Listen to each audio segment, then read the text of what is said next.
tamu-tamu juga di kawinannya Aal dan Torik ya. Jadi kita membahas gosip seputar di acara itu. Ola Ramlan katanya pada saat itu ada tuh statement kamu katanya lagi cari jodoh, bahkan minta dicariin jodoh sama Raffi Ahmad gitu kan ya. Artikelnya bunyi gitu, dan mengaku sempat dekat dengan Brondong. Iya emang Bu. Dia ini artikel di situ ya. 23 Mei dan 23 Mei udah lama. Kan udah lama 23 Mei itu. Iya, berarti kamu 2 bulan yang lalu, Mami. Jadi kamu dekat sama siapa waktu itu? Lah, mantan suami Brondong. Oh iya. Junot itu juga Brondong. Junot juga Brondong. Jadi sama Junot tuh apa sih hubungannya sebenarnya? Teman. Oh iya, oke. Dia kan banyak. Temen aku memang muda semua. Oh iya, dekat kan, itu bukan pacaran ya, cuma deket ya. Iya kan deket. Siapa lagi sih Bu yang deket juga yang Brondong selain Junot? Kenceng banget ngomong Junotnya ya. Ada lagi? Nggak ada lah pokoknya. Enggak, kebetulan teman-teman aku memang semuanya muda-muda di bawah aku gitu. Tapi jadi, kalau kan mantan suami kan Brondong emang ya. Kamu sendiri memang ngelihat nggak sih bahwa kamu tuh kayaknya memang lebih cocok sama yang lebih berjiwa muda dibandingkan yang lebih tua gitu? Kayaknya, tapi aku kan nggak mau takabur ya. Jadi ya nikmatin aja. Nikmatin lah masa single, karena yang menikah belum tentu bahagia gitu kan. Statementnya ya. Lah, ya kan? Nikmatin lah. Masih umur 23 dia. Temen saya habis menikah kemarin, terus kita lagi kayak kan kapan ya kita nikah gitu, mendengar nasihat. Ya nasihat, jujur ini kan baru nikah, alhamdulillah pasti lagi bunga-bunganya. Aku ikut happy. Ini kan menikah, saya dua kali gagal, 10 tahun expirednya. Ya kan, 2 kali Nisha. Jadi makanya nikmatin aja. Sekarang semua lagi dinikmatin, menikah dinikmatin, single dinikmatin. Jadi nggak usah terburu-buru. Gitu. Namanya hidup, kita nikmati saja. Jadi nggak usah kebebanan dengan apa yang dicapai atau stage prosesnya orang lain. Ya. Mau aku dapat Brondong nantinya yang lebih muda, siapa tahu yang lebih muda lebih dewasa. Iya, Masya betul. Kalau yang lebih tua juga ya oke. Tapi pernah deket sama yang lebih tua dan kamu ngerasa bahwa kayak ternyata aku nggak cocok banget ya sama yang lebih tua? Kebetulan belum berhasil belum pernah emang ya? Mantan suami pertama doang. Tapi itu kan cocok. Iya. Bedanya berapa tahun? Itu 6 tahun lebih tua. Terus kemudian nikah sama Ovar 6 tahun lebih muda. Terus kemudian yang gitu deh. Oke, next profile berikutnya. Ada siapa? Oke, apapun ya, siapapun kita dekat sama siapapun, kayak kita berdoa mudah-mudahan itu orang yang baik, ya kan? Amin. Apalagi kalau misalnya kita sudah sudah pernah menikah dan punya anak gitu. Kalau kita cari pasangan lagi tuh kadang-kadang banyak resikonya ya. Salah satunya mungkin seperti kasus yang berikut ini nih yang sedang dalam proses persidangan, yaitu kasus meninggalnya Dante, putra dari Tamara Tiasmara yang saat ini sedang masuki sidang dengan terdakwanya yaitu pacarnya Tamara Tiasmara ya. Berikut kita hadirkan ini Nyanya Rizky ini adalah salah satu sahabatnya Tamara Tiasmara. Dia tahu banget tuh proses perkenalannya seperti apa, dan juga kemarin persidangan juga terkuak bahwa pelaku ini juga melakukan kekerasan terhadap Tamara Tiasmara. Tamara cerita apa ke Nyanya? Kita lihat dulu profilnya berikut ini. Nyanya Rizky, selebgram kelahiran 1995 yang pernah bekerja di perusahaan minyak dan gas ini pada 2022 menikah dengan aktor Jerry Likumahua dan dikaruniai 1 anak serta memiliki 1 anak dari pernikahan Jerry sebelumnya. Perempuan yang sudah mengenal Tamara Tiasmara sejak tahun 2021 ini kemarin ikut menemani Tamara menjadi saksi dalam sidang lanjutan kasus pembunuhan anaknya Tamara Dante yang meninggal dunia pada 27 Januari lalu karena ditenggelamkan oleh mantan kekasih Tamara yaitu Yuda Arfandi. Di mana sebelumnya Nyanya pernah meminta Tamara untuk segera mengakhiri hubungannya karena menilai Yuda sebagai sosok yang kasar dan toksik. Bahkan pernyataan serupa juga diakui oleh Tamara saat di persidangan. 27 Juli kemarin, Nyanya menjadi bridesmaid dalam pernikahan Susan Samih dan Khalid Atamimi bersama Elina York, Jihan Almira, Indah Permatasari hingga Natasha Wilona. Seperti apa kondisi Tamara pasca memberikan kesaksian pada persidangan kematian Dante?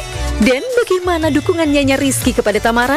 Saksikan kisah selengkapnya hanya di Rumpi No Secret. Oke, baik, kita sudah bersama dengan Nyanya Rizky. Ini salah satu sahabat dari Tamara Tiasmara ya. Kita ambil dulu cuplikan persidangan pada saat Tamara menjadi saksi di persidangan, dan dia bercerita bahwa dia pun pernah mengalami kekerasan yang dilakukan oleh terdakwa. Kita lihat yang berikut ini. Seberapa sering saudari mengalami kekerasan itu? Saking seringnya saya sampai lupa karena sering sekali ya. Itu kekerasan fisik. Kekerasan fisik yang mengakibatkan sekarang telinga kiri saya. PT itu meninggal kan, kok dia bisa sesantai itu dengan senyum-senyum? Apakah dia nggak punya cucu mungkin, apa dia nggak punya anak ya? Sakit hati sekali, saya lihat yang tepuk tangan itu siapa? Itu keluarganya terdakwa. Sakit hati banget, kok dia bisa ya tepuk tangan di persidangan kematian anak saya? Berarti kan terlihat jelas ya keluarga terdakwa itu benar-benar nggak beradab. Nanya, kamu kan temen deketnya gitu ya. Pada saat dia cerita dia mengalami kekerasan itu, kamu pernah ada di posisi itu dan lihat? Iya, aku nemenin banget. Nemenin banget. Pada saat dia salah satu kejadian dia mengalami kekerasan itu. Jadi memang awalnya itu aku yang mengenalkan. Kamu yang mengenalkan. Aku Kamu yang kenal mengenalkan. dari mana sama si terdakwa ini? Udah lama, dari tahun 2017 tuh awalnya kita ada klub bola. Klub bola bareng, main bareng. Nggak ada kayak gimana-gimana karena dia juga orangnya baik-baik aja. Nggak kelihatan lah ya. Nggak kelihatan sama sekali, baik-baik aja, main juga baik-baik aja. Terus aku kenalin, aku deketin karena emang dia mau kenalan sama Tamara. Oh, dia minta kenalan sama Tamara. Pada saat itu kan aku lagi emang deket-deketnya banget sama Tamara kan. Kita lagi main banget, kenalan. Akhirnya mereka pacaran. Terus mereka pacaran kayak 3 bulan lah. 3 bulan mereka udah mulai pacaran.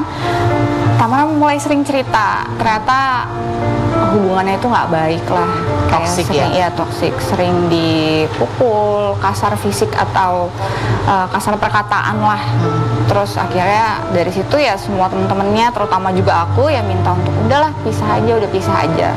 Tapi Pada saat itu kayak singkat cerita, si YA ini tiba-tiba melarang kita melarang Tamara main sama kita karena tahu bahwa kita yang melarang Tamara buat berhubungan lagi sama dia. Jadi Tamara tuh dijauhin sama temen-temennya. Nah dari situ aku sama Tamara tuh kayak jauh. Enggak, kita ketemuannya diem-diem. Oh, jadi sampai segitunya. Dari situ seiring berjalannya waktu, dia sering datang ke apart aku buat ke tempat tinggal aku buat numpang tidur karena badan dia biru-biru.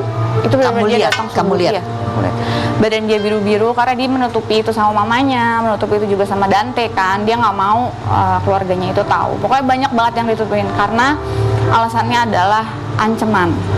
Dia itu banyak banget diancam sama si Salah YA satunya ini. apa yang kamu dengar dari Tamara? Salah satunya dia diancam ibunya mau dibunuh. Kayak anak lo gue bunuh nanti, terus rumah lo gue bakar. Jadi sudah sering tuh terlontar iya, ya? itu udah sering banget. Dan salah satunya juga gue sebarin video lo yang lo lagi minum alkohol ke PH dan manajemen biar karir lo hancur. Jadi itu yang salah satunya yang membuat Tamara jadi kayak gue nggak berani ya buat speak up gitu, gue gimana gitu. Jadi sering banget Tamara kabur-kaburan ke apartemen buat nutupin badan dia yang, aduh inget banget yang biru-biru gitu. Yang terparah yang pernah kamu lihat tuh apa kondisi fisiknya? Gendang telinga dia sempat pecah, sampai sekarang itu rusak gendang telinganya dia, matanya dia, kaki juga. Jadi pada saat waktu itu dia harus syuting dan itu nggak bisa di cancel, dia harus bilang iya ini ketendang bola, dan itu biru banget. Jadi harus benar-benar di make up, di cover banget. Ya itu banyak banget deh. Dan pada saat itu dia nggak ke dokter, visum atau apa gitu nggak? Yang gendang telinga dia sempat visum ya, tapi ya balik lagi dia nggak berani speak up ini. Makanya kenapa kan jadi pertanyaan orang-orang kayak Tamara tuh kenapa sih kayak menutupi kasus ini? Sebenarnya bukan menutupi karena dia tuh takut. Dan sekarang bener-bener baru berani, makanya kemarin di persidangan dia bongkar semuanya. Aku juga kayak lumayan kaget, wah udah lumayan berani banget ini Tamara. Karena ya itu banyak ancaman-ancaman itu gitu. Nah, nanti kita akan bahas lagi ya, benarkah bahwa itu kalau tadi salah satu statement yang kita lihat ya, salah satu kekesalan Tamara adalah melihat bahwa ada yang hadir di persidangan yang diduga adalah keluarga pelaku gitu ya, yang kemudian kok sepertinya tidak ada empatinya bahwa ini adalah sidang kasus pembunuhan gitu, tapi ada juga postingannya Tamara, ada yang posting let's play gitu. Ini kan bukan permainan, ini adalah sidang kasus pembunuhan gitu ya. Benarkah bahwa Tamara juga cerita bahwa saat-saat ini juga dia mengalami banyak intimidasi begitu ya. Selain berikut ini jangan kemana-mana, tetap di Rumpi Musik.